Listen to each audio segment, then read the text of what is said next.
Donc ce soir, nous avons choisi la thématique Human Everywhere, puisque les clients nous disent, ils sont très nombreux à nous dire « je veux profiter de ce monde magique, de l'automatisation, de la robotisation du nouveau monde, mais je veux aussi garder une relation humaine avec les entreprises et les administrations que j'utilise ou dont je suis client. » Et donc ce qui est important aujourd'hui dans ce Human Everywhere, c'est de bien comprendre que la relation humaine, elle doit se décliner tout le temps, partout.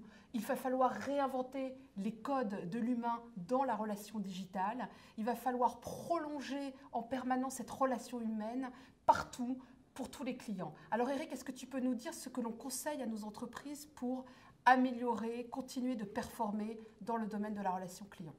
Oui, Ariel, et ce que tu mentionnes là, ça s'appuie sur cette étude qu'on mène depuis maintenant 11 ans auprès de 4000 clients sur 9 secteurs d'activité. On a aussi enrichi le modèle avec une étude à chaud sur plusieurs semaines auprès de plus de 1000 clients, 6000 retours.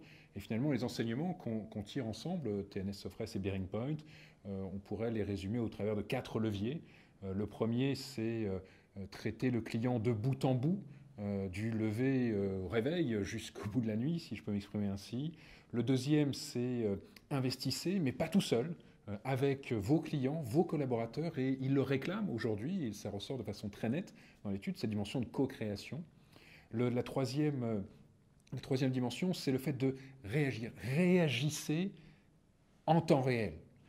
Pas au bout de 3 mois, pas au bout de 3 semaines, mais vraiment dans les dizaines de minutes qui suivent une interaction client, et ça ressort de façon très nette au travers de l'étude.